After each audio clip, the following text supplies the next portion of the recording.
বিশ্বকবি রবীন্দ্রনাথ ঠাকুর লিখেছিলেন, যদি তোর ডাক শুনে কেউ না আসে তবে একলা চলো রে। তো কংগ্রেসের জন্য কি সেই একলা চলার পথই কিন্তু তৈরি হচ্ছে? তার কারণ আমরা জানি গতকালই কংগ্রেস এবং আম আদমি পার্টি অর্থাৎ আইএনডিএ যে জোট তৈরি হয়েছিল, সেই জোটের অন্যতম দুই শরিক দল কংগ্রেস এবং আম আদমি পার্টির মধ্যে তুমুল বিবাদ তৈরি হয় এবং সেখানে আম আদমি পার্টির নেতা সঞ্জয় সিং দিল্লির মুখ্যমন্ত্রী অতিশী মার্লেনা বিস্ফোরক মন্তব্য করেন যে আইএনডিএ যে জোট রয়েছে সেই জোট থেকে কংগ্রেসকে বহিষ্কার করতে হবে। অথচ আমরা যদি দেখি যে এই আইএনডিএ জোটের সবচেয়ে বড় শরিক দল কিন্তু কংগ্রেস, কিন্তু হঠাৎ কী এমন হলো এই দুই দলের মধ্যে যে কংগ্রেস যে সবচেয়ে বড় শরিক দল তাকেই জোট থেকে বহিষ্কার করার দাবি তুলেন? এই সব কিছু আলোচনা করবো আজকে। নমস্কার, আমি সত্যজিৎ পাল। আজকের যে বিষয়টা সেটা হচ্ছে এই দিল্লিতে সামনেই বিধানসভা নির্বাচন রয়েছে, কিন্তু তার আগেই কংগ্রেস এবং আম আদমি পার্টির মধ্যে বিবাদ, এবং সেই বিবাদকে কেন্দ্র করে এমন পর্যায়ে পৌঁছেছে যেটা মন্তব্য পাল্টা মন্তব্যের পথেই চলছে। এমনকি আম আদমি পার্টির পক্ষ থেকে বিস্ফোরক দাবি করা হয়েছে যে আইএনডিএ জোট থেকে বহিষ্কার করা হোক কংগ্রেসকে। এখন পাল্টা কংগ্রেসের পক্ষ থেকেও কিন্তু বিবৃতি দেওয়া হয়েছে। তার কারণ এই দিল্লির নির্বাচনের কথা আমরা যদি দেখি, এটি ইতিহাসটা দীর্ঘদিন ক্ষমতায় ছিল কংগ্রেস, এবং 2013 যে বিধানসভা নির্বাচন সেখানে কিন্তু ত্রিশঙ্ক হয়ে ওঠে, এবং যার ফলে বিজেপি বৃহত্তম দল হয়ে উঠলেও ক্ষমতা দখল করে কিন্তু কংগ্রেস এবং আম আদমি জোট। অথচ এই আম আদমি পার্টি কংগ্রেসের বিরুদ্ধে রাজনীতি করেই কিন্তু নিজের দলটা তৈরি করেছিল, কিন্তু জোট বাধায় একটা জনমানসে একটা ভিন্ন মত তৈরি হয়। পাশাপাশি আর সেই কারণেই সরকার ভেঙে দিয়ে পুনরায় নির্বাচনে আসেন অরবিন্দ কেজরিওয়াল দল এবং পুনরায় জিতে ক্ষমতা দখল করেন, এবং তখন থেকে একটানা কিন্তু দিল্লিতে রাজত্ব করছে আম আদমি পার্টি। এবং সেই আম আদমি পার্টি সামনে আমরা জানি বিধানসভা নির্বাচন রয়েছে দিল্লিতে, ইতিমধ্যে কিন্তু তার প্রস্তুতি শুরু করে দিয়েছে আম আদমি পার্টি। পিছিয়ে নেই বিজেপি, পিছিয়ে নেই কংগ্রেসও, কিন্তু যে দুই শরিক দল অর্থাৎ আইএনডিএ জোটের দুই শরিক দল কংগ্রেস এবং আম আদমি পার্টি, তাদের এই যে বিবাদ, এই বিবাদ কিন্তু অন্যতম আলোচনার কেন্দ্রবিন্দুতে। গতকালই আমরা দেখেছি অজয় মাকেন বিস্ফোরক মন্তব্য করেন, আর সব কিছু নিয়ে আলোচনা করবো আগে। তার আগে দেখে নিই একটু প্রতিবেদন। আছে অতি সন্ন্যাসীতে গাজন নষ্ট। 28টি দলের এই অ্যালায়েন্স বিজেপির খুঁটি একটু হলেও নাড়িয়েছে, তা যেমন সত্যি ততটাই সত্যি এই খুঁটি নাড়ানোর ক্রমাগত প্রয়াস ততটাই ঠুনকো। কারণ ভিন্ন লোক, ভিন্ন মতামত, তাই একই লক্ষ্যে কে এগিয়ে আর কে পিছিয়ে তার প্রতিযোগিতা তো চলবেই, ঠিক যেমন এখন হচ্ছে। ইন্ডিয়া জোটের অন্যতম শরিক আপ চায় না বিরোধী দল কংগ্রেস এই জোটে থাকুক। नेशनल बोलने का जो दुस्साहस अजय माकन और उनकी पार्टी ने किया है, मैं मांग करता हूं कांग्रेस पार्टी से कि 24 घंटे के अंदर अजय माकन के खिलाफ कार्रवाई करें, वरना इंडिया गठबंधन के जो और भी घटक दल हैं उनसे हम लोग मांग करेंगे कि कांग्रेस को इंडिया गठबंधन से अलग करें। এখানেই থেমে নয়, অজয় মাখনকে নিশানা করে দিল্লির মুখ্যমন্ত্রী অতিশী। তার মূল দাবি, কংগ্রেস যেভাবে আপকে আক্রমণ করছে বিজেপির কোনো নেতৃত্বকে সেভাবে আক্রমণ করছেন না, তাই তাদের সাফ দাবি কংগ্রেস বিজেপিকে সাহায্য করছে।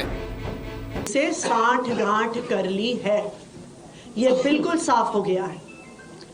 कल कांग्रेस के एक बड़े नेता अजय माकन जी कहते हैं अरविंद केजरीवाल जी एंटी नेशनल हैं। मैं कांग्रेस पार्टी से पूछना चाहती हूं, आपने आज तक भारतीय जनता पार्टी के किसी भी नेता के खिलाफ ऐसा आरोप लगाया क्या? उन पे ये सवाल उठाए क्या? नहीं उठाए। लेकिन आज कांग्रेस पार्टी आम आदमी पार्टी पे अरविंद केजरीवाल जी पे एंटी नेशनल होने के आरोप लगा रही है। दूसरा उनका जो कृत है, कल कांग्रेस पार्टी ने अरविंद केजरीवाल जी के खिलाफ और मेरे खिलाफ एक एफआईआर दर्ज कराई। क्यों? बीजेपी के खिलाफ क्या आज तक कांग्रेस ने कोई कंप्लेंट करी, कोई एफआईआर करवाई है? नहीं करवाई। लेकिन आम आदमी पार्टी के नेताओं के खिलाफ करवा रहे हैं। पूछो कि ये मेरे आरोपों पे इतनी उत्तेजित क्यों हो गई। ये खुद ही कहते थे, करीबन आज से मुझे याद है 3-4 महीने पहले इनके जितने नेता टीवी पे आते थे कहते थे कि हमारी बीजेपी की सीधी लड़ाई है और बीजेपी को हम चारों खाने चित कर रहे हैं। और जब कांग्रेस की बात आती थी तो कहते थे कांग्रेस का कोई बेस ही नहीं है। तो अगर कांग्रेस का कोई बेस ही नहीं है तो हमारी बातों से इतने परेशान। এ তো বাস ট্রেলার হ্যাঁ, আসলি পিকচার তো अभी बाकी है। কিছুদিন আগে তৃণমূলের অন্দরেও রব উঠেছিল মমতা বন্দ্যোপাধ্যায়কে ইন্ডিয়া জোটের মুখ করতে। শুধু তাই নয়, বিরোধী দলনেতা রাহুল গান্ধী শক্ত ফাইট দিতে পারছে না বিজেপির বিরুদ্ধে, এমনটাই দাবি করে তৃণমূল নেতৃত্বরা। রাজনৈতিক রঙ্গমঞ্চ বড়ই জটিল, এখানে কে কখন কার বন্ধু আর কখনই বা কার প্রতিপক্ষ বোঝা অত্যন্ত কঠিন। তবে যতই জটিল সমীকরণ হোক না কেন, জোটে ফাটলের অর্থ মানে বিরোধী শিবিরকে এক ধাপ এগিয়ে যেতে সাহায্য করা, তা আর বলার অবকাশ রাখে না। এবার দেখার এই অন্তর্দ্বন্দ্ব ইন্ডিয়া জোটের ভবিষ্যৎকে কোন দিকে নিয়ে যায়। অঞ্জন দাসের রিপোর্ট, ট্রাইব টিভি বাংলা। দেখলেন প্রতিবেদন, কংগ্রেস এবং আম আদমি পার্টির মন্তব্য পাল্টা মন্তব্য। আর এই সব কিছু নিয়ে আলোচনা করব। আমাদের সঙ্গে রয়েছে ইতিমধ্যে অতিথিরা জুড়ে গেছেন, পরিচয় পর্ব সেরে নেব। আমাদের সঙ্গে রয়েছেন বিশিষ্ট রাজনৈতিক বিশ্লেষক সৌমেন চক্রবর্তী। সৌমেনবাবু, আপনাকে ট্রাইব টিভি বাংলায় স্বাগত। আছেন কংগ্রেস নেতা রতনবাবু, ট্রাইব টিভি বাংলায় স্বাগত। রয়েছেন বিজেপি নেতা অমলেন্দু দত্ত, ট্রাইব টিভি বাংলায় আপনাদের স্বাগত। প্রথমে সৌমেনবাবুর কাছে প্রশ্ন করব যে 2024 সালে যে লোকসভা নির্বাচন, সেই লোকসভা নির্বাচন ঠিক আগেই এই আইএনডিআই জোট তৈরি হয়েছিল। সেখানে কিন্তু 28টি রাজনৈতিক দল ছিল। আমরা দেখেছিলাম প্রথম ডাকটা কিন্তু দেন বিহারের মুখ্যমন্ত্রী নীতিশ কুমার, এবং তার ডাকে যে পাটনায় যে বৈঠক হয়েছিল, পরবর্তী বৈঠকটা হয় ব্যাঙ্গালোরে। কিন্তু দেখা যায় সেখানেই দেখা যায় জোটে কিন্তু ফাটল ধরে যায়, এবং সেই জোট ফাটল এমনটাই ধরে যে নীতিশ কুমার জোট ছেড়ে বেরিয়ে যান। কিন্তু এবারে কিন্তু জোটের অবস্থা আরও খারাপ। সামনেই দিল্লির বিধানসভা নির্বাচন, তার আগে অরবিন্দ কেজরিওয়ালের দল আমাদের পার্টির পক্ষ থেকে দাবি করা হচ্ছে যে কংগ্রেসকে আইএনডিআই জোট থেকে বহিষ্কার করতে হবে। কি এমন হলো, কি বলবেন? এখানে মনে রাখতে হবে যে আমরা যদি স্বাধীনতা পরবর্তী প্রায় 40 বছরের সংসদীয় ভারতীয় ইতিহাস দেখি, সেখানে কাগজে কলমে ভারতকে তখন বহুদলীয় সংসদীয় ব্যবস্থা বলা হলেও কার্যত বিভিন্ন রাজনৈতিক বিশ্লেষকরা, গবেষকরা দেখিয়েছেন কার্যত ভারত পরিণত ছিল মূলত এক দলীয় আধিপত্যকারী ব্যবস্থা হিসাবে। সেই ব্যবস্থার থেকে আমরা 70-এর দশক, 60-এর দশক থেকে যখন আঞ্চলিক মানে রাজ্য স্তরীয় ক্ষেত্রে বিভিন্ন জোট সরকার বা কংগ্রেসের বিকল্প শক্তি হিসাবে উঠে আসতে শুরু করলো, এবং 90-এর দশক থেকে ভারত কিন্তু একটা মিশ্র সমীকরণ, অর্থাৎ একদলীয় দলের আধিপত্য ভেঙে একটা বহুদলীয় যে ব্যবস্থা সেটা কায়েম হলো। এখানে মনে রাখতে হবে কংগ্রেসের সেই যে দীর্ঘ এক পরিক্রমা, সেই দীর্ঘ পরিক্রমার ফলে তাদের কিন্তু একটা আধিপত্যকালীন বা আধিপত্য করার একটা লিডিং মানসিকতা তাদের মর্যায় মর্যায় রয়ে গেছে। তারা যেখানে এই আধিপত্যের জায়গাটা সর্বাত্মকভাবে তাদের দলীয় জায়গা থেকে নিতে পারলো না, সেখানে তারা কৌশল অবলম্বন করেছিল ছোট ছোট আঞ্চলিক দলগুলোর সঙ্গে জোট রফা করে নিজেদের ক্ষমতার অংশীদারিত্বকে বা যে ড্যামেজগুলো হয়েছে সেটাকে বাড়িয়ে নিয়ে যাওয়ার একটা প্রবণতার রাজনীতি জন্ম হয়েছিল। কিন্তু কংগ্রেস কখনোই নিজে চাইতো না যে কার্যত যে মেন হুইপটা তার হাত থেকে বেরিয়ে গিয়ে কোনো আঞ্চলিক স্থলে প্রবেশ করুক, কারণ সেখানে কার্যত জাতীয় দল হিসাবে তাদের যে কমান্ড ইন পলিটিক্স, অর্থাৎ অচিন বানায়ক বা কিছুদিন আগেই তিনি প্রয়াত হয়েছেন রজনী কুঠারির মতো যারা ভারতীয় রাজনীতির গবেষক, তারা দেখিয়েছেন যে তখন কার্যত কংগ্রেসের যে ইনার পলিটিক্স সেটা দুভাবে চলে। একটা হচ্ছে যে কমান্ডটা ঠিক ওপর থেকে আসে, হাইকমান্ড থেকে, এখানে বলে কমান্ড ইন পলিটিক্স। কিন্তু ভারতের রাজনীতি তার 90s-এর পরে ডিমান্ড ইন পলিটিক্স, সেটা নিচ থেকে উঠে আসছিল যে আঞ্চলিক শক্তির উত্থান। এই যে কমান্ড ইন পলিটিক্স এবং ডিমান্ড ইন পলিটিক্স, এই দুটোর মধ্যে সংঘর্ষের জায়গা থেকে কংগ্রেস আস্তে আস্তে তার মাটি সরছিল এবং আঞ্চলিক পর্যায়ে শক্তিগুলো বেড়ে ওঠার সঙ্গে সঙ্গে তারা কিন্তু তাদের দলীয় আনুগত্যের জায়গাটাকে তারা পিছপা হচ্ছে। সেই কারণেই দেখা যাচ্ছে অন্যের ঘাড়ে ভর করে তার কর্তৃত্বের জায়গাটাকে হাসিল করার যে রাজনীতি, সেখানটা এখন আর কোনো দল মেনে নিতে চাইছে না।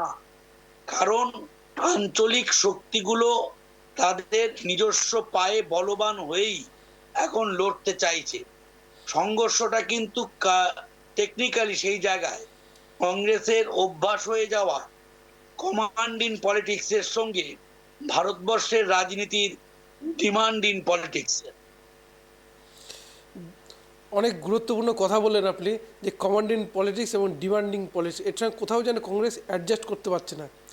রতনবাবুর কাছে আসবো। রতনবাবু, কী বলবেন এ বিষয়ে? কোথায় ঘাটতি থেকে গেল এই জোটে যে কংগ্রেসের?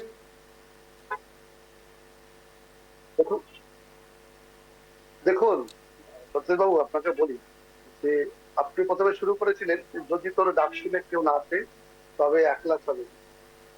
এটা প্রথমে মনে হয়েছিল যে এটা বোধহয় একটা কবি কল্পনা রবীন্দ্রনাথ ঠাকুরের, কিন্তু যখন এটা বিশ্লেষণ করা হয় তখন কিন্তু এটা বোঝা যায় যে এটা কবি কল্পনা নয়, মানুষের জীবন চলার পথ একাই মানুষকে চলতে হয়। তো জাতীয় কংগ্রেস যখন প্রতিষ্ঠা হয়েছিল, আজকে জাতীয় কংগ্রেসের 28 তারিখ প্রতিষ্ঠা দিবস, এবং আপনাদের চ্যানেলে প্রথমে জানিয়ে রাখি যে আমাদের প্রধানমন্ত্রী ডক্টর মনমোহন সিং এর যে প্রয়াণ হয়েছে তাতে আমরা গভীরভাবে শোকাহত। আমাদের 7 দিনের রাষ্ট্রীয় শোক, তার মধ্যে প্রোগ্রাম করছেন আপনারা, আমি বসেছি। তো যেটা বলছিলাম যে 1885 সালে জাতীয় কংগ্রেস যখন প্রতিষ্ঠা হয়েছিল তখন মাত্র 71 জন সদস্য নিয়ে এই দলটা গড়ে উঠেছিল। তারপরে দীর্ঘ সময় স্বাধীনতা পার হয়েছে, তারপর থেকে এই দলের শ্রীবৃদ্ধি ঘটেছে। দল ক্ষমতায় ছিল ভারতবর্ষে দীর্ঘ প্রায় 60 বছর, এবং ভারতবর্ষে বহুদলীয় ব্যবস্থা আছে।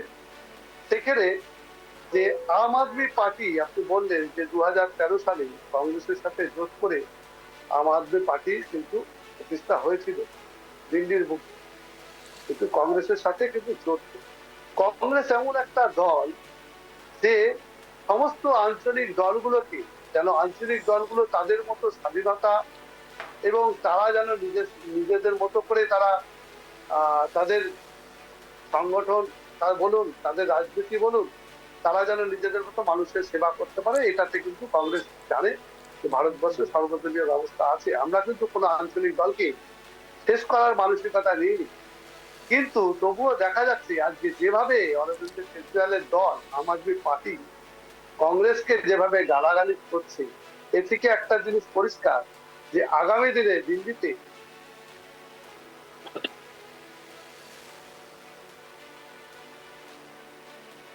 যে তার দল যে শেষ হতে চলেছে, এটা কংগ্রেস দলের প্রতি আস্থা, বিশ্বাস, ভরসা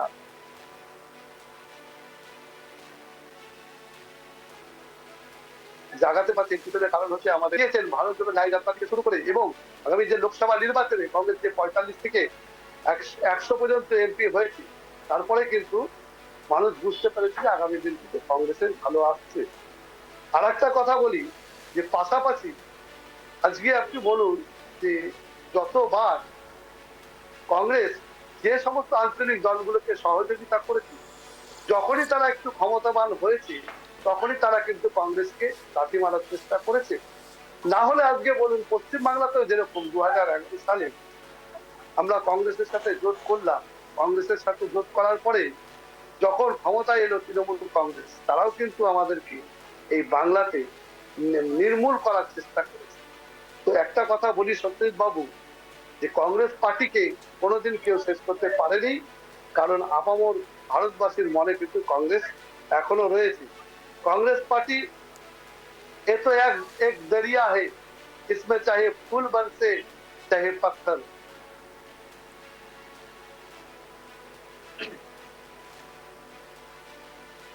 এ তো বাস চলতে হি রহে দখল করতে চলেছি এবং দিল্লির যে মানুষকে তারা যে প্রতিশ্রুতি দিয়েছিল অরবিন্দ কেজরিওয়াল তার একটাও তিনি রাখতে পারেন। আজকে বলুন তো দিল্লিতে তিনি মিথ্যা প্রতিশ্রুতি দিচ্ছেন যে ভোটের পরে 2100 টাকা করে সমস্ত মহিলাদেরকে, সেটা তো তাদের ভোটের রাজনৈতিক এজেন্ডা হয়ে গেল, ভোটের ইস্যু হয়ে গেল।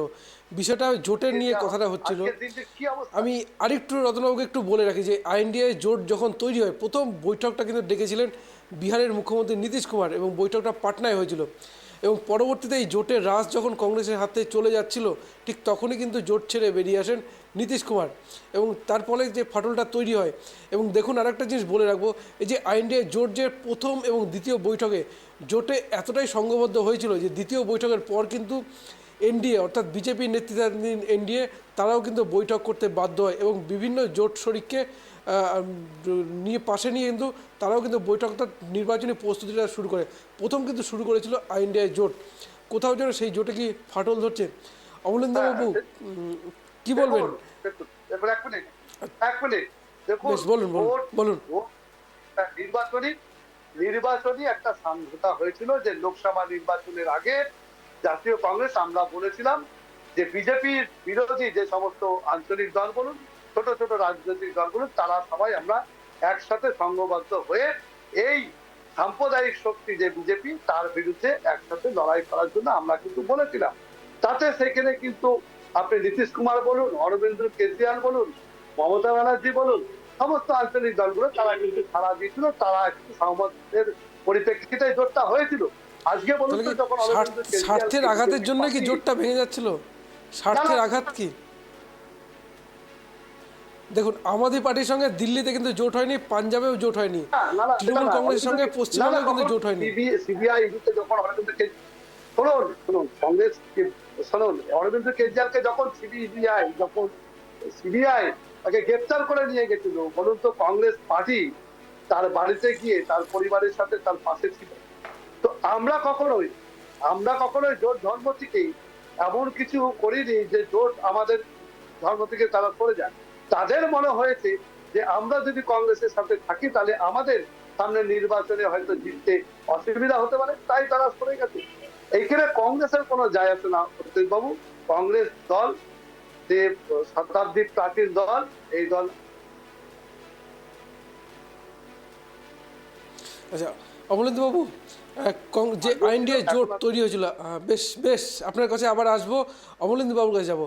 অমলেন্দুবাবু, যে আইএনডিএ জোট তৈরি হয়েছিল যার প্রধান শরিক কিন্তু কংগ্রেস, সেই কংগ্রেসকে বহিষ্কারের দাবি তুললেন অরবিন্দ কেজরিওয়ালের দল আম আদমি পার্টি, কি বলবেন? দেখুন আজকে ভারতীয় রাজনীতিতে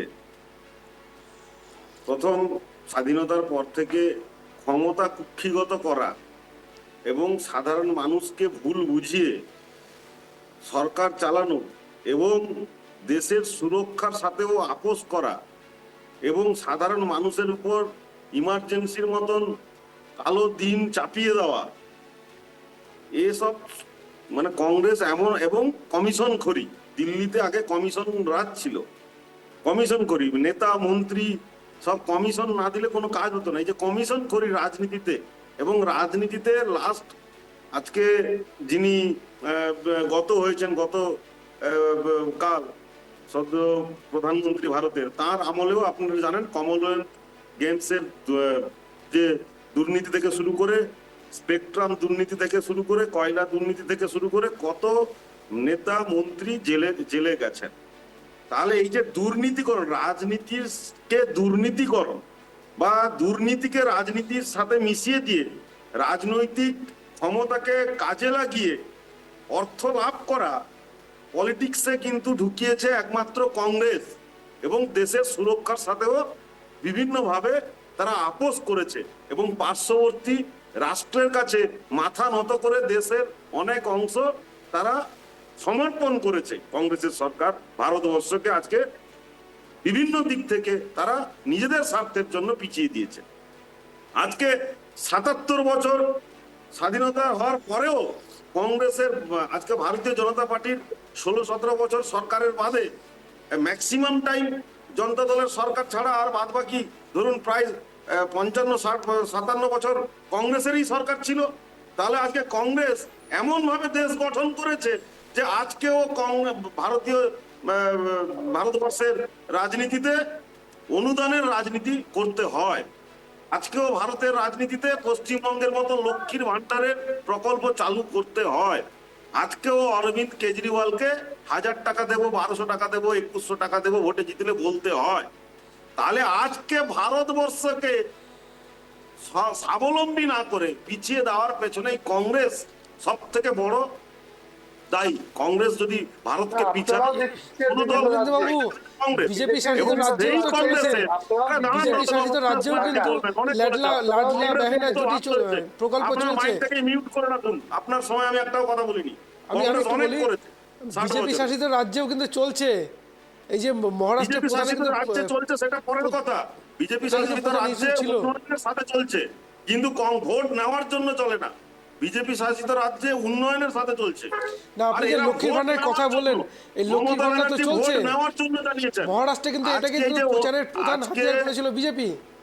আজকে এরপরে ইন্ডি জোটের কথাই আপনি যেটা কোশ্চেন করেছেন, ওইটাই কংগ্রেস যে ভারতবর্ষকে পিছিয়েছে এটা কালকের বাচ্চা ছেলেও জানে। এটার জন্য নতুন করে ইতিহাস পড়তে হয় না, যে কোনো মানুষ বুঝতে পারছে যে সিম্পল গণিত একটা যদি অ ক খ পড়া বাচ্চা ছেলেকে জিজ্ঞেস করে যে 77 বছর ভারতবর্ষ স্বাধীনতার পরে কোন দল সব থেকে বেশি দিন ভারতকে পলিটিক্যালি ভারতকে কেয়ার করেছে, যদি বলা হয়, আমি শাসনের কথা বলবো না, পলিটিক্যাল কেয়ার, তাহলে কে? কংগ্রেস করেছে। তাহলে তারা এমন ভাবে কেয়ার করেছে যে ভারতের জনগণ স্বাবলম্বী হয়নি। তাহলে তার দোষটা কার? কংগ্রেসেরই। আপনাদের দলের নেতা অটল বিহারী বাজপেয়ী কিন্তু বলেছিলেন যে পণ্ডিত জওহরলাল নেহরুর শাসনকালকে যদি আমি বদনাম করি তাহলে দেশের ক্ষতি করা হবে, দেশের কৃষকদের সাথে অন্যায় হবে, শ্রমিকদের সঙ্গে অন্যায় হবে। এটা কিন্তু আমার কথা না, অটল বিহারী বাজপেয়ী কিন্তু বলেছিলেন।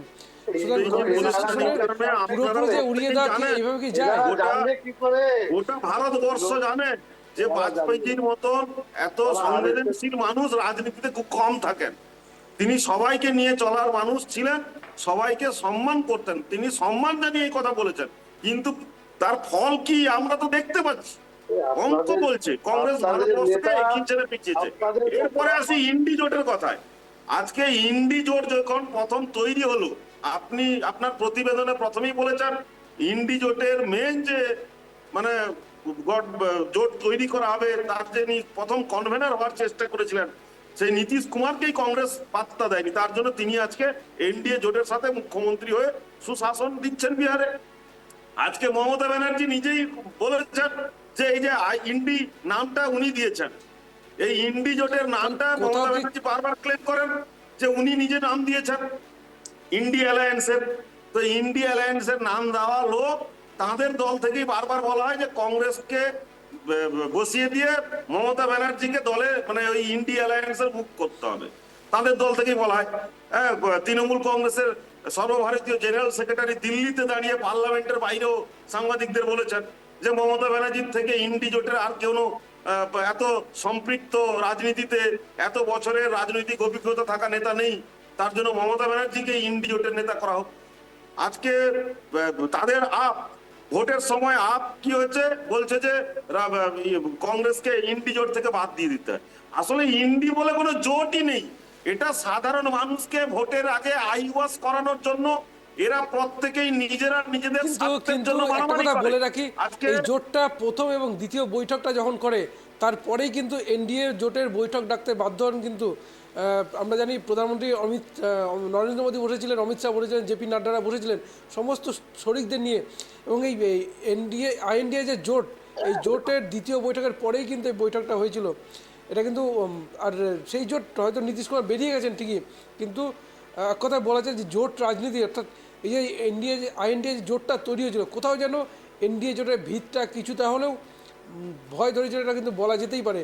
আমরা আসবো সোমেনবাবুর কাছে। সোমেনবাবু, সামনেই 2024-এ যে লোকসভা নির্বাচন, এনডিএ জোট মিটিং করেছে, এনডিএ জোট দুবার পরপর সরকারে থেকেছে, তারপরে তৃতীয়বার সরকারে আসার জন্য বা ভোটে আসার জন্য মিটিং করেছে, কিন্তু ইন্ডি বলে কোনো জোট ছিল না।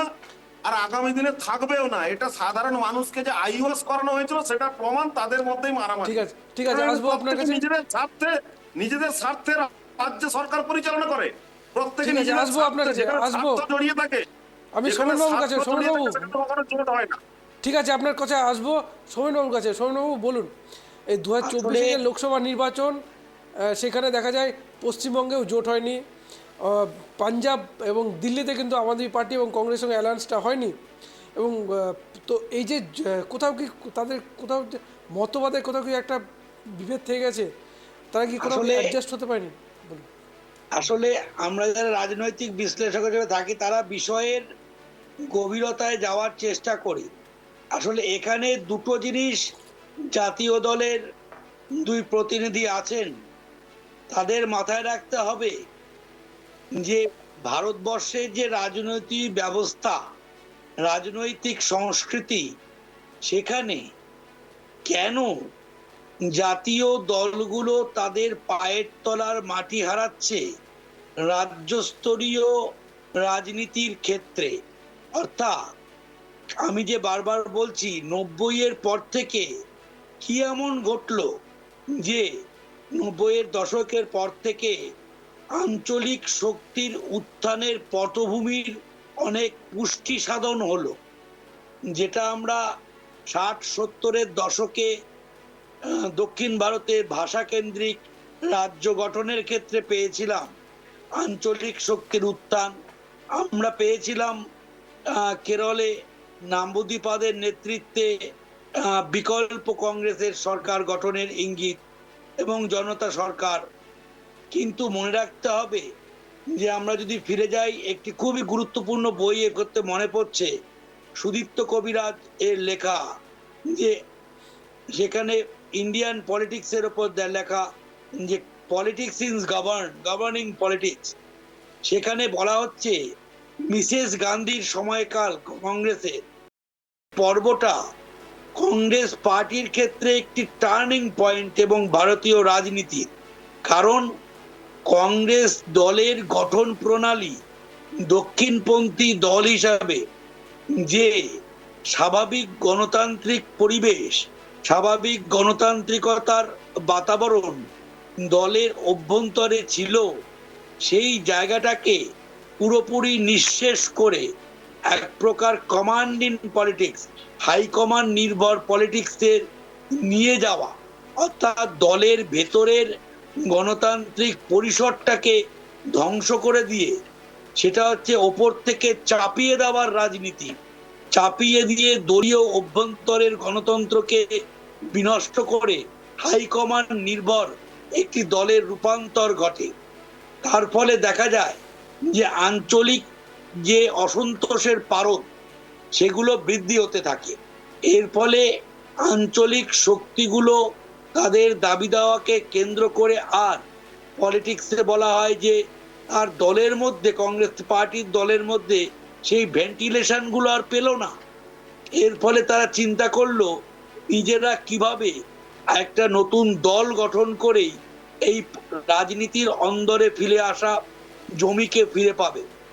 অর্থাৎ রাজনীতিতে মনে রাখতে হবে কি ক্ষমতা দখল হচ্ছে শেষ কথা। এখানে কেউ কাউকে দয়া করে না, কেউ কাউকে যে পাইয়ে দেয় না বা সমঝোতা করে না। অর্থাৎ স্থায়ী শত্রু যেমন নেই, স্থায়ী বন্ধুও নেই। সুতরাং জাতীয় দলগুলো যে এমনি এমনি আঞ্চলিক দলের সঙ্গে রফা করছে বা করতে বাধ্য হচ্ছে, সেটা তাদের ক্ষমতা অর্জনের কম্পালশনে মনে রাখতে হবে। তাই আজকে জাতীয় দল হিসাবে বিজেপি বা কংগ্রেস আঞ্চলিক দলের সঙ্গে গাঁটছড়া করছে, এর প্রধান কারণ আঞ্চলিক পর্যায়ে তাদের শক্তি বিন্যাসে সেই তৃণমূল স্তরীয় রাজনৈতিক নেতার অভাব হয়ে দেখা দিচ্ছে, বা রাজনৈতিক সামাজিকীকরণের ক্ষেত্রে একটা লুফলস থাকছে, এবং দলের অভ্যন্তরের গণতন্ত্র যখন ক্ষতিগ্রস্ত হয় তখনই এই ধরনের প্রবণতার উন্মেষ হয় এবং আঞ্চলিক শক্তির উত্থানের পটভূমি তৈরি হয়। আপনি চাপিয়ে দেওয়ার কথা বললেন, কিন্তু যেখানে দেখা যায় এই কংগ্রেসের যদি দেখা যায় একটা কিন্তু নেতৃত্বের অভাব কিন্তু বারবার কিন্তু এই জোটের শরিকরা কিন্তু তুলে ধরেন। যেমন আমরা দেখেছি কল্যাণ বন্দ্যোপাধ্যায়, তিনি কিছুদিন আগেই বলেছিলেন যে রাহুল গান্ধী বিরোধী দলনেতা হিসেবে নিজেকে প্রেজেন্ট করতে পারছেন না, মুখ্যমন্ত্রী মমতা বন্দ্যোপাধ্যায়কে মুখ করা হোক। পাশাপাশি যে আইএনডিএ যে জোট, সেই জোটের কনভেনার হতে চেয়েছিলেন নীতিশ কুমার, না হওয়ার জন্য তিনি বেরিয়ে যান। তো কংগ্রেসের কোথাও কি নেতৃত্বের অভাব কি দেখা যাচ্ছে যে সঠিক সিদ্ধান্তের? না, কংগ্রেস দেখুন, এখানে সন্দীপবাবু। ওই ব্যাপার নেই। তৃণমূল কংগ্রেস একটা রাজ্যে শাসন করছে আঞ্চলিক দল হিসাবে। আপনি ভেবে দেখুন না যে সারা ভারতবর্ষে তার ভূমিকাটা কি, সেখানে দাঁড়িয়ে কটা সংখ্যায় আছে, সেখানে অন্যান্য রাজনৈতিক দল তারা অংশীদারিত্ব, আমি যে বললাম রাজনৈতিক ক্ষমতা, রাজনীতিতে ক্ষমতা বা পাওয়ার মঙ্গা, রাজনীতিতে ক্ষমতা শিকারীর দল সর্বত্র, সেখানে দাঁড়িয়ে সেই পাওয়ার মঙ্গিং অ্যাটিটিউডে কেন তারা একটা রাজ্যের যে ডমিনেন্ট ফ্যাক্টর তাকে অন্যান্য আঞ্চলিক দলগুলো জমি ছেড়ে দেবে? অর্থাৎ তারাও তো চেষ্টা করবে কেন্দ্রীয় ক্ষমতার অলিন্দে তাদের দাপট দেখাতে। এই যে সংঘর্ষ এবং সমন্বয়, এই জায়গাটা কিন্তু বড় জায়গা। সেখানে অ্যাকসেপ্টেন্সের প্রশ্ন থাকে, সেখানে তার গ্রহণীয়তা অন্যান্য আঞ্চলিক দলের কাছে যদি এক হতে পারে তবেই সেখানে উত্তরণ ঘটতে পারে, নচেত নয়। বেশ, রতনবাবু বলুন। রতনবাবু হ্যালো, বেশ বলুন। হ্যাঁ বলুন, বেশ শুনতে বলুন। পাচ্ছেন?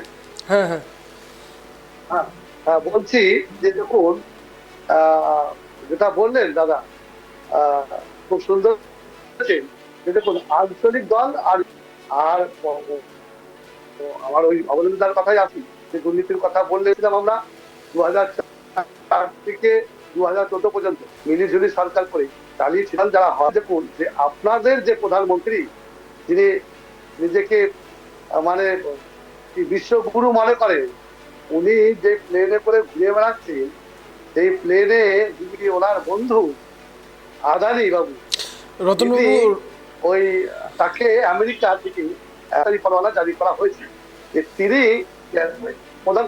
হ্যাঁ, প্রসঙ্গটা আলাদা হলেও এটা এই কারণে বলছি যে দেখুন দুর্নীতি বলতে গেলে অনেক কথাই বলা হয়। সেটা হচ্ছে কেজরিওয়াল এবং মমতা ব্যানার্জি, যারা আঞ্চলিক দল, বিভিন্ন আঞ্চলিক দল, তারা কোথাও ভয় পাচ্ছে যে যেহেতু কংগ্রেস শক্তিশালী হচ্ছে,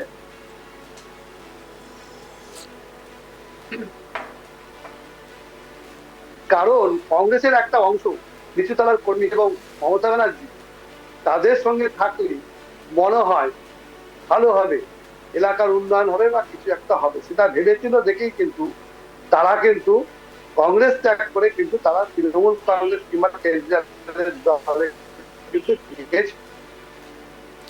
কিন্তু সোমেনবাবু যেটা বললেন যে চাপিয়ে দেওয়ার একটা রাজনীতি, যে হাইকমান্ড থেকে চাপিয়ে দেওয়ার রাজনীতি, কিন্তু যখন দেখলো যে না এই সরকার দিয়ে না চাপিয়ে দেওয়ার কোনো ব্যাপার নেই, না চাপিয়ে দেওয়ার কোনো ব্যাপার নাই, যে কোথাও একটা মতবাদ যে গ্রাউন্ড স্তর, অর্থাৎ গ্রাউন্ড স্তরে চলছে একরকম। আমাদের পার্টির যারা আমাদের সিডাব্লিউসি, না আমাদের যখন কংগ্রেস দলটা প্রতিষ্ঠিত হওয়ার পর থেকেই আমাদের যে ওয়ার্কিং কমিটি, সেখান থেকে আমরা নীতি নির্ধারণ করি পার্টি, যেখান থেকে পার্টির আদর্শ নীতি যেখানে ঠিক হয় সেখান থেকে আমরা সিদ্ধান্ত নিই, কারণ আমরা তো আঞ্চলিক দল না কোনো এক। কিন্তু রতনবাবু, এই চাপিয়ে দেওয়ার কথা আপনি যে এড়িয়ে গেলেন, আমি একটু বলে রাখি, তার মানসিকতা আজকে রাজ্যের যেসব দুর্নীতির অভিযোগগুলো আছে, শিক্ষক নিয়োগ দুর্নীতি বলুন, সমস্ত ক্ষেত্রে কিন্তু আপনাদের দলের নেতারাই কিন্তু হাইকোর্ট হোক, সুপ্রিম কোর্ট হোক ডিফেন্ড করছে। কি বলবেন? কপিল সিব্বাল, অভিষেক মনু সিংভি, তারাই তো ডিফেন্ড করছে। না দেখুন, তো এখানে কোথাও কি গ্রাউন্ড স্তরের কর্মীরা কি অসন্তুষ্ট হচ্ছেন না? দলের কর্মী হিসেবে না শুনুন সত্যিভাবে এটাকে বুঝে দেওয়ার চেষ্টা, নীতির সাথে আপোষ করার কোনো জায়গায় নাই। বেশ, আপনার নেটওয়ার্কের বোধহয় সমস্যা আছে। অমলেন্দুবাবুর কাছে তিনি পেশাগত কারণে একজন। বেশ, অমলেন্দুবাবু কি বলবেন? এই যে দিল্লি লোকসভা ভোট নির্বাচনের আগে আমরা দেখলাম আম আদমি পার্টির সঙ্গে কংগ্রেসের জোট হয়নি, বাংলাতেও জোট হয়নি তৃণমূল কংগ্রেসের সঙ্গে। তো জোট রাজনীতিতে কোথাও কি ব্যর্থ কংগ্রেস? কারণ আমি পুরনো একটা কথা বলে রাখি যে এর আগে যে 2019 সালে যে লোকসভা নির্বাচন, যেখানে 2014 সালে বিহারে কিন্তু নীতিশ কুমার কিন্তু বিজেপির সঙ্গে জোট বেঁধে লড়াই করেননি, আলাদা লড়াই করেছিলেন এবং বিজেপি এলজেপি ভালো ফল করেছিল। এবং পরবর্তী যে 2019 সালে যে ফল লোকসভা ভোট, সেখানে কিন্তু বিজেপি তার জেতা আসন বেশ কিছু কিন্তু নীতিশ কুমারের দলকে ছেড়ে দিয়েছিল এবং তারই কিন্তু উদাহরণ টেনে এনেছিলেন এই অরবিন্দ কেজরিওয়ালের দল। তো এইখানে কি জোট শরিকদের সন্তুষ্ট করতে কোথাও কি ব্যর্থ কংগ্রেস, যার ফলে কি কংগ্রেসকেই বহিষ্কারের দাবি তুললেন, কি বলবেন? সর্বপ্রথম কথা, কংগ্রেসকে বহিষ্কার করার কথা বিভিন্ন দল, ইন্ডি গঠবন্ধনে বিভিন্ন দল বিভিন্ন কারণ দেখাচ্ছে। যেমন তৃণমূল আমাদের পশ্চিমবঙ্গের কি দেখিয়েছে, তাদের নেতৃত্বের সংকট। কংগ্রেসের নেতা রাহুল গান্ধীকে তারা, বর্তমানে আসা প্রিয়াঙ্কা গান্ধীকে তারা ড্যামেজ কন্ট্রোলের জন্য পাঠিয়েছে। মানে কেমন পরিবারবাদ ভাবুন। কংগ্রেসের মা রাজ্যসভার সাংসদ আছেন, ছেলে লোকসভার সাংসদ ছিলেন, আবার মেয়েকেও লোকসভায় ঢোকানো হচ্ছে। তার মানে এইগুলোকে বিজেপি যে বারবার বলে আসে, এই যে ইন্ডি জোটের পার্টিগুলো আছে টোটালি পরিবারবাদী পার্টি। আজকে জনগণই তো ভোট দিয়েছে, লোকসভায় জিতে এসেছে, জনগণই তো ভোট দিয়েছে। হ্যাঁ, তো জনগণ যে ক্যান্ডিডেটকে ভোট দিয়েছে, ক্যান্ডিডেট তো সিলেক্ট করে পার্টি না, পরিবারবাদী পার্টি, ওটাই বলছি। আজকে যে আমার পূর্ববর্তী যিনি আপনারা নিশ্চয়ই পরিবারবাদ নিয়ে নিশ্চয়ই প্রচার করেছিলেন। হ্যাঁ, আমি আমি আমি আমি আমার কথাটা শেষ করব। আমাদের প্রচার পার্টিটা তো গঠন হয়েছে আজকে তৃণমূলের সেকেন্ড ইন কমান্ড তাদের দলেরই পদ থেকে বলে কে না, মমতা ব্যানার্জির ঘরের লোক, তার ভাই। আজকে আরজেডি লালু প্রসাদ যাদবের কমান্ড, লালু প্রসাদ যাদবের পরে কার হাতে গেছে? তাঁরই ছেলের হাতে গেছে, তেজস্বী যাদবের। সমাজবাদী পার্টির মুলায়ম সিং এর পরে দলটা কার হাতে গেছে? তার ছেলে অখিলেশ যাদবের হাতে গেছে। এবং তিনি যথারীতি জোর করে নিয়ে নিয়েছিলেন, বাবাকে তাড়িয়ে দেওয়ার মতন করে, সেটা আমরা প্রত্যেকেই জানি। আজকে আকালি দল বলুন, আজকে ডিএমকে বলুন, সমস্ত যারা স্টালিন, যারা যিনি মুখ্যমন্ত্রী আছেন, তাদের প্রত্যেকের পৈতৃক সম্পত্তি করেছেন রাজনীতিটাকে। রাজনীতিকে নিজের সম্পত্তি করা বা পৈতৃক সম্পত্তি করা। আজকে উদ্ধব ঠাকরে কি করেছিলেন? বালা সাহেব ঠাকরের পরবর্তী জেনারেশনের সুযোগ্য নেতা একনাথ সিন্ধেকে দায়িত্ব না দিয়ে নিজেই ঠিকতা করেছিলেন। তার জন্য আজকে বালা সাহেব ঠাকরের উত্তরসূরি হিসাবে প্রতিষ্ঠা পেয়েছে। তার দল থেকে বেরিয়ে আসার পরেও বর্তমান বিগত বিধানসভার ভোটে শিবসেনা হিসাবে প্রতিষ্ঠা পেয়েছে। আপনি যে জনগণের ভোট বললেন, ওই জনগণের ভোটেই বালা সাহেব ঠাকরের উত্তরসূরি হিসাবে প্রতিষ্ঠা পেলেন একনাথ সিন্ধে, শিবসেনা। তো আজকে মানুষ কিন্তু দেখতে চান ওই আঞ্চলিক দলের মধ্যে যোগ্য নেতাকে নেতৃত্ব দিতে। কিন্তু এই আঞ্চলিক দলগুলো গঠন হয়েছে রাজনীতিকে কাজে লাগিয়ে ব্যবসা করার জন্য, যেটা বিজেপি পার্টি প্রথম দিন থেকে বলে আসছে। এবং কংগ্রেস এটার হোতা। কংগ্রেস বলছে না বারবার যে কংগ্রেস সমস্ত আঞ্চলিক দলকে মানিয়ে নিতে চায়। কেন না? কংগ্রেস তো এই পরিবারবাদ, এই যে পরিবারবাদ নিয়ে আমি একটু বলে রাখি। আজকে রবার্ট ভাদ্রার এত সম্পত্তি কোত্থেকে হয়েছে আমরা প্রত্যেকে জানি, তার সম্পত্তি কেস হয়েছিল। আজকে এই যে কংগ্রেসে দলকে লাগিয়ে পারিবারিক সম্পত্তি বৃদ্ধি করা, এই যে ঘটনাটা কংগ্রেসের থেকে শেখার পরে তাদের দল থেকে বেরিয়ে আসা ম্যাক্সিমাম দল তৈরি হয়েছে। আজকে তৃণমূল বলুন, এই সমস্ত দলগুলো, কংগ্রেস, এনসিপি বলুন, এই যে সমস্ত দলগুলো সব কংগ্রেস থেকে বেরিয়েছে। কেন হয়েছে? বিজেপি থেকে বেরিয়ে গিয়ে এরকম আঞ্চলিক দল করে সরকার চালাচ্ছে। এরকম কটা দল আছে ভারতবর্ষে? দেখাতে পারবেন? নেই। তার কারণ ভারতীয় জনতা পার্টি সবকা সাথ, সবকা বিকাশ, সবকা বিশ্বাস এই মন্ত্রে বিশ্বাসী। এবং আমাদের এনডিএর নেতা তথা যশস্বী প্রধানমন্ত্রী সবাইকে নিয়ে চলতে জানেন। এবং তার আগে বাজপেয়ীজিও চলে দেখিয়েছেন। তিনিও এনডিএ সরকার সফলভাবে চালিয়েছেন। আর প্রধানমন্ত্রী মোদীজিও দুটো টার্ম চালানোর পরে তৃতীয় টার্ম সুষ্ঠুভাবে এনডিএ সরকার চালাচ্ছে। যখন বিজেপি কোনো কারণে জনগণের ম্যান্ডেটে একক সংখ্যাগরিষ্ঠতা পেয়েছিল না, এই ইন্ডি জোটের গঠবন্ধনটা বলেছিল এ 6 মাসও টিকবে না। একদিকে চন্দ্রবাবু নাইডু টেনে নিয়ে চলে যাবে, একদিকে নীতিশ কুমার টেনে নিয়ে চলে যাবে। কিন্তু আজকে তাদের মুখে এনডিএ জোটের গঠবন্ধন ঝামা ঘষে দিয়েছে। সুষ্ঠুভাবে সরকার চলছে। জেপিসিতে ওয়ান ইলেকশন ওয়ান নেশন বিল পাঠানোর জন্য যে পার্লামেন্টে ভোটিং হয়েছে, সেখানেও আমাদের প্রায় 80-90 ভোট বেশি পড়েছে। ইন্ডি জোট আমাদের থেকে এনডিএ জোটের থেকে প্রায় 90টার মতন বেশ। কম ভোট পেয়েছে বেশ, বিলটাকে যে সোমেন্দুবাবু পাঠানোর জন্য। সোমেন্দুবাবু আপনি পরিবারবাদের কথা বললেন, পরিবারবাদের কথা বললেন, কিন্তু অমিত শাহের ছেলে জয় শাহ কিন্তু এখন আইসিসি প্রেসিডেন্ট।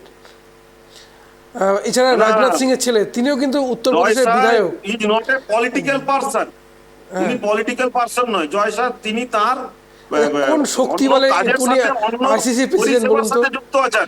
উনারকে নিয়ে আমি কোনো মন্তব্য করবো না, কেন উনি তো পলিটিক্যাল পারসন নয়, উনি তো রাজনীতিতে নেই। তো উনাকে নিয়ে আমি কেন মন্তব্য করব? কোনো মানুষের দক্ষতা থাকলে তিনি অনেক আগে এগিয়ে যান, যেরকম ভাবে অনেক ব্যবসায়ী এগোন, যেরকম ভাবে অনেক রাজনীতিবিদ এগোন, সেরকম উনি উনার দক্ষতায় এগোচ্ছেন, সেটা উনার বেশ, দক্ষতা। সোমেন্দুবাবু তিনি আসবো, রাজনীতিতে সবার নেই, কাছে তাকে আসবো। নিয়ে কথা বলবো। আমাদের সঙ্গে এই মুহূর্তে যুক্ত রয়েছেন আম আদমি পার্টির নেতা, আম আদমি পার্টির মুখপাত্র অর্ণব মৈত্র। অর্ণববাবু, আপনাকে ট্রাইব টিভিতে স্বাগত। আপনার কাছে প্রথম প্রশ্ন রাখি যে গতকালই দিল্লিতে যে বিধানসভা নির্বাচন নিয়ে যে কংগ্রেস এবং আম আদমি পার্টির মধ্যে বিবাদ তৈরি হয়েছে, আম আদমি পার্টির পক্ষ থেকে রীতিমতো বলা হয়েছে যে আইএনডিএ জোট থেকে কংগ্রেসকে বহিষ্কার করতে হবে। হঠাৎ এই ফাটলটা কেন, কী কারণে বলুন অর্ণববাবু? আমি আপনাদের বলি যে যেভাবে ইন্ডি অ্যালায়েন্সকে নেতৃত্ব দেওয়া হচ্ছে, সেটা আজকের দিনে দাঁড়িয়ে আমরা প্রত্যেকে বুঝতে পারছি যে কংগ্রেস কিন্তু অহংকারী হয়ে পড়েছে। কেন বলছি আমি এই কথা? ইন্ডি অ্যালায়েন্স যেটা তৈরি হয়েছে লোকসভা নির্বাচনের প্রেক্ষাপটে তৈরি হয়েছিল, বিজেপির 400 পারের গল্পটাকে মানুষ 240-এ শেষ করে দিয়েছে এবং মানুষ যে সেটার পক্ষে রায় দিয়েছে সেই নিয়ে কোনো দ্বিমত নেই। কিন্তু আজকে দেখা যাচ্ছে যে যেখানে আম আদমি পার্টির প্রত্যেকটি নেতা ইন্ডিয়া অ্যালায়েন্সের হয়ে প্রচার করেছে, সেই জায়গায় আমরা দেখতে পেয়েছি কংগ্রেস কিন্তু সেই কাজ করে। এক, 2 নম্বর ব্যাপার যেটা আমরা এখন দেখতে পাচ্ছি সেটা হচ্ছে যে গতকাল দিল্লির প্রদেশ কংগ্রেসের নেতা অজয় মাকেন যে স্টেটমেন্টটি করেছেন সেটা অত্যন্ত নিন্দাজনক এবং আমার মনে হয় অপরাধমূলক। অরবিন্দ কেজরিওয়ালকে উনি আপনারা কেস করেছেন? রাষ্ট্রবিরোধী বা সন্ত্রাসবাদী আরে বলে আখ্যা আতঙ্কবাদী দিচ্ছেন। বলেছে, কেস আমার করেছে, প্রশ্নটা হচ্ছে FIR কি, যে করেছে। মানুষটা স্কুল বানিয়েছে, যে মানুষটা বিশ্বমানের হাসপাতাল বানিয়েছে, যে মহিলাদের সুরক্ষা দেওয়ার জন্য সিসিটিভি ক্যামেরা দিল্লিতে সবচেয়ে বেশি লাগিয়েছে, যে মানুষটা প্রত্যেকটি বাসে মার্শাল নিয়োগ করেছে মহিলা সুরক্ষার জন্য, যেখানে মনে রাখবেন দিল্লিতে কিন্তু আইন ব্যবস্থা আমাদের হাতে নয়, আমাদের সরকারের হাতে নয়, তারপরে এগুলো করেছে, বিজনেস ব্লাস্টারের মতো প্রোগ্রাম করছে যাতে আগামী প্রজন্ম চাকরি চাওয়ার জায়গায় চাকরি দিতে পারে মানুষকে। এই ধরনের মানুষকে আপনি রাষ্ট্রবিরোধী সন্ত্রাসবাদী বলতে পারেন? আজকে ঘটনাটা যেটা ঘটেছে কংগ্রেসের সাথে সেটা হচ্ছে দিল্লির যে ইউনিট তা আজকে পরিচালিত হচ্ছে বিজেপির দ্বারা এবং বিজেপির ফান্ডিং এ আজকে দিল্লিতে ক্যান্ডিডেটরা কংগ্রেসে লড়ছে, যার জন্য কি হচ্ছে বিজেপি ঠিক যেটা শিখিয়ে দিচ্ছে সেটা কি আজকে অজয় মাকান, সন্দীপ দীক্ষিত বাবুদেরকে বলতে হচ্ছে। এটা খুব দুর্ভাগ্যজনক। কিন্তু অর্ণববাবু, যদি আমরা দেখি 2019-এ যে 20 যে বিধানসভার ফলাফল, সেখানে কংগ্রেস কিন্তু দিল্লিতে 5% ভোট পেয়েছিল এবং আম আদমি পার্টি 70-এর মধ্যে 62টা আসন পেয়েছিল। তো সেইখানে এবারের ফলাফল, অর্থাৎ কংগ্রেসের আম আদমি পার্টির প্রধান বিরোধী কিন্তু বিজেপি দিল্লিতে, সেইখানে আম আদমি পার্টি কিন্তু বিজেপিকে নিয়ে যতটা না সময় দিয়ে তার থেকে বেশি কংগ্রেস কিনে, অর্থাৎ তো এইখানেতে হঠাৎ কংগ্রেসকে নিয়ে এতটা মাথা ব্যথা কেন, কী কারণে তৈরি হলো? দেখুন, কংগ্রেসকে নিয়ে মাথা ব্যথা কিছুই নেই। আজকে ইন্ডিয়া অ্যালায়েন্সে থাকার জন্য আপনি একটা দল, আপনার রাজধর্ম থাকা উচিত, সেই রাজধর্ম আজকে কংগ্রেস ভুলে গেছে। হরিয়ানায় আমরাও ইলেকশন নির্বাচন লড়েছি, কিন্তু আমাদের কোনো নেতা কিন্তু কোনো নেতিবাচক কথা বলেনি। আমরা কি করেছি, মানুষের জন্য কি করব, কি করেছি দিল্লিতে এবং আগামী দিনে জিতলে কি করব, আমরা এর উপরে দাঁড়িয়ে প্রচার করেছি। সেইখানে এটা মনে রাখতে হবে যে আমাদের কিন্তু কোনো শীর্ষস্থানীয় নেতা কোনো বিরূপ মন্তব্য করেননি কোনো কংগ্রেসের নেতার বিরুদ্ধে বা কংগ্রেসের বিরুদ্ধে। কিন্তু আজকে আমি আবারও বলছি যে কেন্দ্রীয় কমিটি যদি অজয় মাকানকে শাস্তি না দেন, যদি তাকে এটার জন্য ক্ষমা না চাইতে হয়, তাহলে স্পষ্ট হয়ে যাবে যে কেন্দ্রীয় নেতৃত্ব কিন্তু দিল্লির যে প্রদেশ কংগ্রেসের যে ইউনিট আছে তাকে প্রশ্রয় দিচ্ছে এবং অরবিন্দ কেজরিওয়ালের মতো একজন মানুষকে যদি আপনি সন্ত্রাসবাদী বলেন, তাহলে আমার প্রশ্ন হচ্ছে যে আপনারা যদি সন্ত্রাসবাদী অরবিন্দ কেজরিওয়াল হয়, আপনারা কেন বিশ্বমানের স্কুল বানালেন না? আপনারা কেন বিশ্বমানের হাসপাতাল বানালেন না? আপনাদের সময় আপনারা কি কি করেছিলেন? শুনুন, সোনার চামচ নিয়ে জন্মে একজন মুখ্যমন্ত্রীর ছেলে হয়ে আজকে আমি অনেক বেশি প্রিভিলেজ ওই মানুষটার থেকে যে ধুলো থেকে দলটাকে দাঁড় করিয়েছে। তাই তার ব্যাপারে আমার বলার যোগ্যতা আছে কিনা আগে আমাকে বুঝতে হবে যে আমার যোগ্যতা একটাই যে আমি মুখ্যমন্ত্রীর ছেলে, এর বাইরে আমার কোনো যোগ্যতা নেই। বেশ সত্যজিৎ বেশ। বাবু, আমি আসবো আপনার কাছে, কিন্তু অজয় মাকেন, কংগ্রেস নেতা অজয় মাকেন রীতিমতো অরবিন্দ কেজরিওয়ালকে বলেছেন অ্যান্টি ন্যাশনাল। কি বলেছেন শুনুন একবার। हर चीज के ऊपर जरूरत पड़ने के ऊपर उल्टा स्टैंड ले सकता है, जो कि आइडियोलॉजिकली बीजेपी के समर्थन में है, उस व्यक्ति के ऊपर कैसे भरोसा किया जा सकता है? वो एंटी नेशनल है और उसकी कोई विचारधारा नहीं है सिवाय अपने पर्सनल एम्बिशन के। कल कांग्रेस पार्टी ने अरविंद केजरीवाल जी के खिलाफ और मेरे खिलाफ एक एफआईआर दर्ज कराई। क्यों? बीजेपी के खिलाफ क्या आज तक कांग्रेस ने कोई कंप्लेंट करी है, कोई एफआईआर करवाई है? नहीं करवाई, लेकिन आम आदमी पार्टी के नेताओं के खिलाफ करवा रहे हैं। तीसरी बात, हमें आधिकारिक सूत्रों से पता चला है कि कांग्रेस के जो प्रत्याशी हैं उनका चुनाव का खर्चा भारतीय जनता पार्टी से आ रहा है। भारतीय जनता पार्टी कांग्रेस के प्रत्याशियों की फंडिंग कर रही है। इसमें प्रमुख संदीप दीक्षित जी हैं, जिनको भारतीय जनता पार्टी से ऐसा सुनने में आया है कि फंड मिल रहा है। রতনবাবু, আপনাদের দলের নেতা অজয় মাকেন অরবিন্দ কেজরিওয়ালকে বলছেন অ্যান্টি ন্যাশনাল। তো এইরকম একজন দলের সাথে, এইরকম একটা নেতার সাথে 2023-এ জোট করেছিলেন কেন বলুন রতনবাবু। কারণ ওই হিরক রাজার যে সিনেমাটাতে সত্যজিৎ বাবু, যন্তর মন্তর বলে একটা ঘর ছিল, সেখানটাতে যাকে ঢুকিয়ে দেওয়া হতো সে কিন্তু তখন তারই দেওয়া মন্ত্রটুকু উচ্চারণ করত।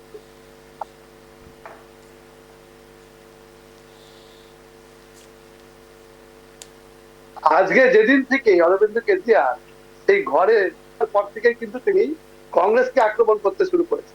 ঠিক যেরকম বাংলায় যখন আমরা আদানি ইস্যু দিয়ে পার্লামেন্টে চিৎকার করছি, ঠিক সেই সময় কিন্তু দেখি আমাদের পাশ থেকে কিন্তু তৃণমূল কংগ্রেস আঞ্চলিক দল দিয়ে ঠিক একই পদ্ধতিতে কিন্তু এখানেও অরবিন্দ কেজরিওয়ালের ক্ষেত্রেও তাই হচ্ছে না। যেই কংগ্রেসের ঘাড়ে ভর দিয়ে আজকে দিল্লির মসনদে উনি বসেছেন, সেই কংগ্রেসকে তারা গালাগালি দিচ্ছে। তিনি তার মানে কি? তার মানে পাঞ্জাবে যে নির্বাচন হয়ে গেল কিছুদিন আগে, পৌরসভা নির্বাচন, সেখানে আম আদমি পার্টির কিন্তু ভরাডুবি হয়েছে। তাও তারা বুঝতে পেরেছে যে আম আদমি পার্টির প্রতি কোথায় ভরাডুবি হয়েছে দাদা, কোথায় ভরাডুবি হয়েছে? তথ্য নিয়ে কথা বলবেন দয়া করে।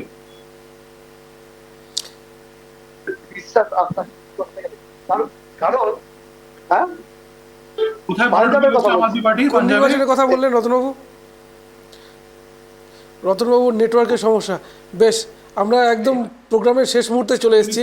কর্পোরেশনের যে রেজাল্টটা বেরিয়েছে সেটা একটু দেখতে, আম আদমি পার্টি কত শতাংশ ভোট পেয়েছে এবং কত শতাংশ সিট পেয়েছে ওটা ওনারা জানা উচিত।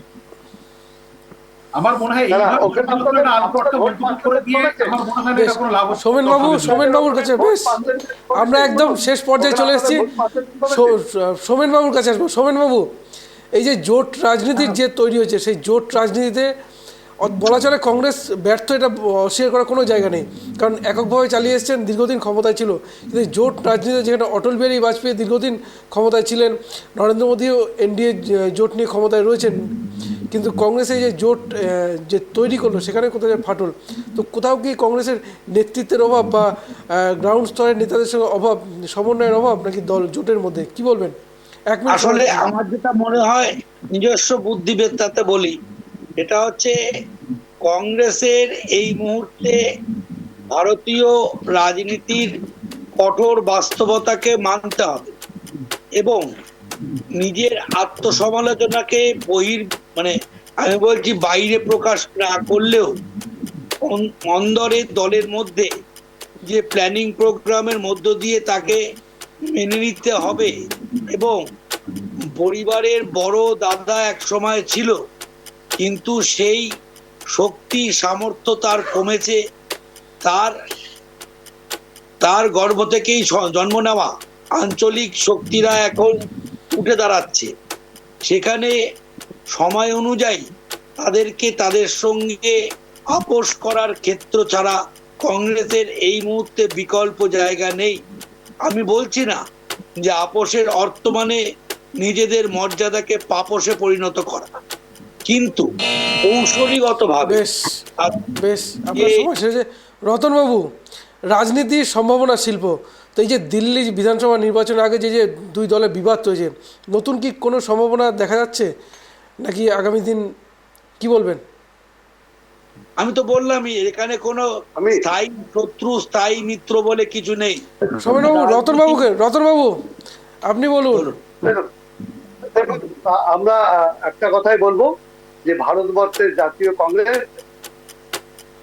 তার নিজের পায়ে একা দাঁড়াতে সক্ষম।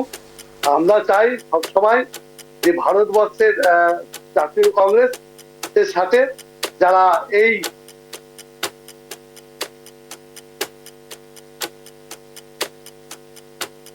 সাম্প্রদায়িক শক্তির বিরুদ্ধে লড়াই করতে চান, আমরা তাদেরকে সঙ্গে নিয়ে চলতে চাই। যদি কেউ মনে করেন যে না কংগ্রেসের সাথে আমাদের যাওয়া ঠিক না, তাহলে তারা আসবে না। আমরা ইন্ডিয়া জোট করেছিলাম, তার মানে করেছিলাম এই কারণে যে বিজেপির মতো একটা সাম্প্রদায়িক শক্তিকে যেন ধাক্কা দিতে পারি। কখনো কখনো আঞ্চলিক দলের মনে হতে পারে যে না আমাদের যাওয়া ঠিক হয়নি, তারা যাবে না, তাতে কংগ্রেসের কোনো যায় আসে না। আগামী দিন সারা ভারতবর্ষ জুড়ে আমাদের নেতা রাহুল গান্ধী, প্রিয়াঙ্কা গান্ধী তাদের এবং খার্গে সাহেব তাদের নেতৃত্বে গোটা ভারতবর্ষের জাতীয় কংগ্রেস আবার তার স্বমহিমায় ফিরে আসছে। এটা আপনারা মিলিয়ে নেবেন, কারণ এই সরকার আর বেশি দিন এই ভারতবর্ষের মর্যাদায় থাকবে না। একের পর এক। বেশ, অমলেন্দুবাবু, এই যে দিল্লির সামনে বিধানসভা নির্বাচন, প্রধান দুই জোট INDA জোটের শরিকদের মধ্যে এই যে বিবাদ, নতুন কি কোনো সম্ভাবনা দেখা যাচ্ছে নাকি জোট বাঁধলে আপনাদের ক্ষেত্রে কোথাও অসুবিধার সৃষ্টি হতে পারে, কি বলবেন? মানে জোট বাঁধলে আমাদের কোনো অসুবিধা নেই। ভারতীয় জনতা পার্টি লক্ষ্য একটাই, একক সংখ্যাগরিষ্ঠতা পাওয়া যে কোনো নির্বাচনে, বিধানসভা বলুন, লোকসভা বলুন, পৌরসভা বলুন, যে কোনো নির্বাচনে আমরা ওই লক্ষ্য নিয়েই নির্বাচনে আমরা প্রতিদ্বন্দ্বিতা করতে নামি। আমরা কার্যকর্তা ভিত্তিক দল, লক্ষ লক্ষ কোটি কোটি কার্যকর্তা বুথ লেভেল থেকে কাজ করে, তাদের উপরে ভিত্তি করে আমাদের দল নির্বাচনে যায়। কাউকে কাদা ছড়াছড়ি করে ভারতীয় জনতা পার্টি জেতার জন্য আশায় বসে থাকে না। কিন্তু সব থেকে বড় কথা, আজকে কেজরিওয়ালজিকে আমরা জানতাম যে লিকার স্ক্যামের জন্য টাকা নয়ছয় করে তিনি জেল কেটেছেন, কিন্তু তিনি লিকার স্ক্যামের সাথে সাথে যে আতঙ্কবাদী কার্যকলাপের সাথেও যুক্ত। কেন, সব থেকে নিজের বন্ধু বান্ধবরা বা যাদের সাথে ওঠা বসা করে মানুষ, তারাই তার ইন্টারনাল রিপোর্ট গুলো জানে না। তো এটা আমরা আজকে জানতে পারলাম যে আমরা ভারতীয় জনতা পার্টিকে বলি যে এই রাজনৈতিক মদতপুষ্ট অনেক ব্যক্তি আতঙ্কবাদীকে ইম্পোর্ট করায় ভারতবর্ষে, এবং রাজনৈতিক ছত্রছায়ায় থাকা অনেক ব্যক্তি এই ইন্টারন্যাশনাল টেনশন দেওয়ার জন্য মোদিজিকে বা ভারতকে। বেশ, আপনার সময় শেষ হয়েছে। অর্ণববাবুর কাছে আসবো। অর্ণববাবু, কি বলবেন?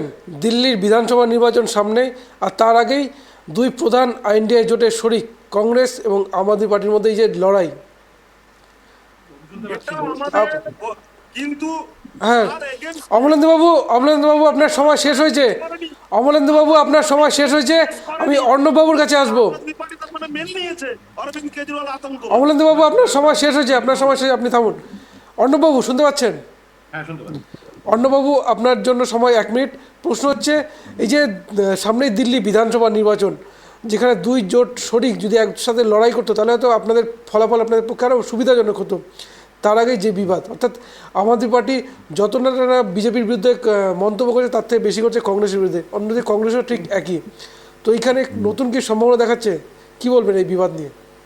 দেখুন, প্রথম তো হচ্ছে দিল্লির ময়দানে আজকের দিনে আম আদমি পার্টি এবং অরবিন্দ কেজরিওয়াল ছাড়া কেউ কোথাও নেই। বিজেপি বলছে যে আমরা কার্যকর্তা, মানে যারা ওনাদের মেম্বার আছেন, ভলেন্টিয়ার, তাদের ভর করে জিতি। পরশু দিনই আমরা দেখেছি পারভেজ বার্মা প্রকাশ্য দিওয়ানাকে 1100 টাকা করে বিল হচ্ছে। তো ওনাদের কথা যত কম হয় তত ভালো। উনি লিকার স্ক্যামে জেল কেটে আমার কথা বললেন, চারজন লিকার স্ক্যামে জেল কেটে এসছে। আমি যদি ওনাকে চেপে ধরি না, উনি এখন বলতে পারবেন না লিকার স্ক্যামটা কি, কারণ বিজেপিতে কেউ জানে না। আর যদি স্ক্যাম হয়েই থাকে, আপনার পরিচালিত আপনার গৃহমন্ত্রী অমিত শাহ কি অপরাধ, ইডি সিবিআই আড়াই বছর 10 টাকা পেল না বসায়, এত বড় অপরাধ আপনারা কি করছেন? এই জিনিসটা আমি আপনাকে বলি না, আজকে আমি আপনাকে বলি না, আজকে প্রত্যেকটা মানুষ জানে, প্রত্যেকটা মানুষ অরবিন্দ কেজরিওয়ালের পরে আড়াই বছরের লস টাকা বিজেপির এই যে সবাই জানে কৌশল সবাই জানে